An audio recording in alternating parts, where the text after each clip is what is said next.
ادعمونا بلايك للفيديو واشتراك بالقناة. سيد نائب الرئيس يوسف مبروك، سيد الكاتب العام عادل العبادي،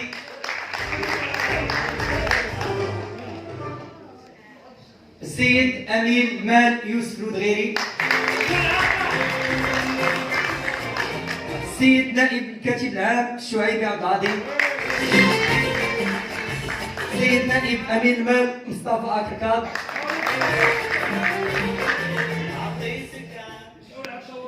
السيد ممثل حكام داخل القاعة حمدي سي حمدي، السيد ممثلة حكمات العنصر النسوي سكينة رحمون وزينب برابيش، السيد المستشار محمد كوتاري،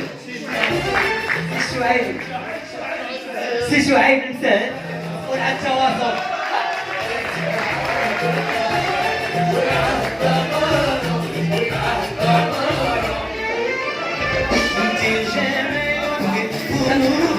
الآن خليكم مع كلمة السيد الرئيس.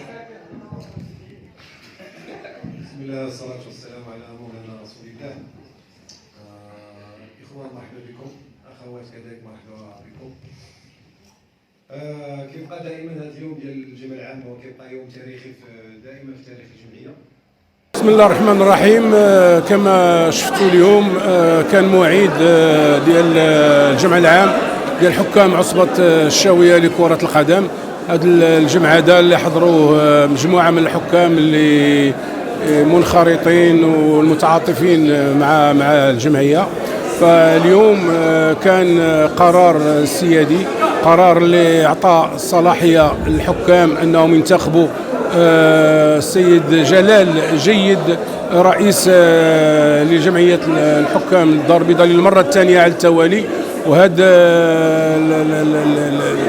التفويض اللي عطاو للسيد جلال فجاء عن جدارة واستحقاق نظرا لما قدمته الجمعية ديال الحكام من أعمال اجتماعية وأعمال رياضية. يعني كان واحد يعني تقرير أدبي كبير اللي تقرأ على الحضور، والشيء اللي خلى الحكام كلهم يعودوا يجدوا الثقة في الحكام جلال، وخلاو عطاوه الصلاحية على أنه يجدد هو يقرر يدير المكتب اللي غادي يعاونوا في هذه المهمة هذه. فكتعرف على أن عصبة الشاوية لكرة القدم أكبر عصبة كاينة في المغرب، واللي كتعرف واحد عدد كبير ديال الحكام المنتمين للجامعة الملكية المغربية لكرة القدم. فاليوم كان الموعد ديالهم مع هذا الجمع العام هذا اللي كنتمنى للسي جلال على أنه يساير المهمة ديالو عن جدار واستحقاق، ويعطي كل ما بالجعبة ديالو الفائدة التحكيم والحكام ديال الدار البيضاء. فهنيئا لجمعية حكام الدار البيضاء بهذا القرار، بهذا الجمع هذا وبهذا المولود الجديد اللي كان هذه واحد 22 سنة، ولكن الآن أصبح مولود اللي توارثته الأجيال ومنهم جلال جيد والحكام اللي معاه. فمرة أخرى أشكر جلال جيد وأشكر الحكام اللي سيروا مع هذا الجمع هذا. فهنيئا للجميع وشكرا لكم جميعا. التقرير من طرف الجمعية وبالشراكة مع القاعة الرياضية دوجيب لفائدة الحكمات، تقديم المساعدة والدعم المالي والمعنوي لبعض الحكام، الإعلان عن فتح باب الانخراطات، أيضا تنظيم حملة تبرع بالدم في نسختها الثالثة بالمركز الجهوي لتحاضر الدم، حفل لفائدة الحكمات المنخرطات مع تكريم الموظفات ديال العصبة على العمل اللي كانوا تيقوموا به معنا، اقتناء وتطبيق زوم يعني من اجل تسهيل عمليه التواصل. وهذه المساله هذه راه غتكون متاحه بالنسبه للمكتب المقبل ان شاء الله. تلبيه الدعوه المقدمه من طرف جمعيه اباء تلميذات وتلاميذ الثانويه التاهيليه. ايضا افطار جماعي لفائده الحكام السابقين والحكمات السابقات، نشر القانون الاساسي والقانون الداخلي للجمعيه، وهذه راه كانت مبادره من اجل تعميم الفكره وتعميم الفائده. مساهمه الجمعيه في مجموعه من الحالات الاجتماعيه، تنظيم ومشاهدة المباريات المنتخب الوطني بشكل جماعي بالنسبة للإخوان، تنظيم حفل شاي بمناسبة ذكرى 22 لتأسيس الجمعية، تنظيم حفل أو لا حملة الصفة الرمضانية بمساندة الشهر رمضان اللي تنتمناو أن المكتب المقبل أنه يحافظ على هذه السنة الحميدة.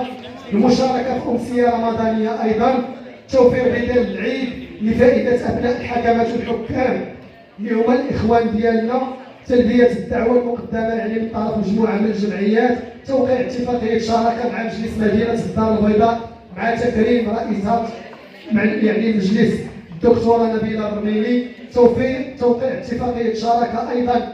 وبالمناسبة تنشكر السيد رئيس مقاطعة مولاي رشيد اللي ما كانش يبخل علينا حتى شي حاجة، فيما كان الأخ محمد الجبيل.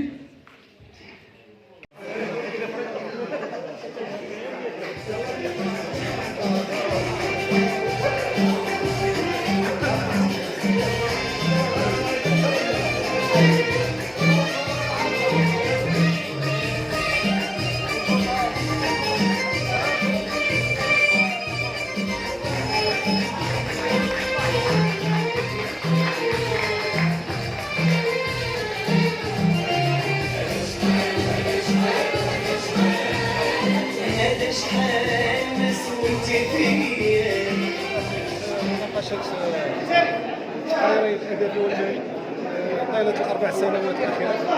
الحمد لله كانت الاغلبيه صوتت عليهم الايجاب.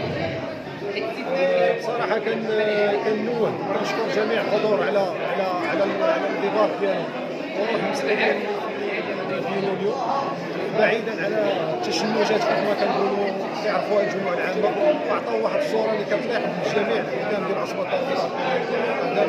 كنشكرهم مره ثانيه على تجديد الثقه ديالهم فيا كرئيس جديد ان شاء الله للولايه ثانيه الجمعيه. فنتمنى من الله يكون عنده حسن الظن تاعو ونعطي الاضافه ان شاء الله لهاد الحكام اللي كيستاهلوا اكثر ان شاء الله على مستوى السلطه الوطنيه. بالنسبه للحكامات عندكم الحكامات شنو جديد لهم في 8 مارس؟ بصراحه هي الجمعيه دابا كل سنه في 8 مارس كدير واحد النشاط اللي خاص العنصر النسوي، ف كيف ما جات في واحد الظروف اللي باقا التجديد ديال المكتب، فغادي يصعب علينا ان شاء الله غادي نحتفلوا بهم في 8 مارس، ولكن غادي نعوضوها لهم باذن الله ان شاء الله. بارك الله فيك.